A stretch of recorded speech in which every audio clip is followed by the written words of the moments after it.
Respublikanın daxili işlər orqanları yeni ilin ilk günlərində daha bir uğurlu əməliyyat tədbiri həyata keçirib və nəticədə külli miqdarda müxtəlif növ narkotik qanunsuz dövriyyədən çıxarılıb.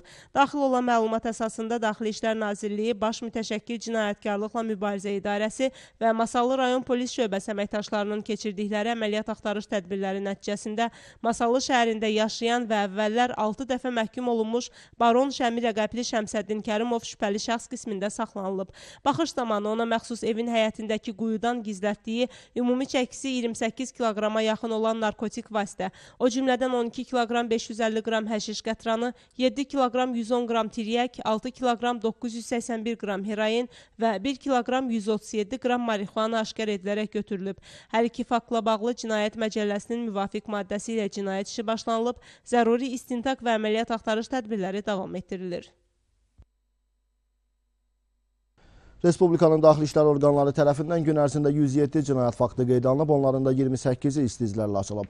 Cinayət Məcəlləsinin müxtəlif maddələri ilə axtarılan 9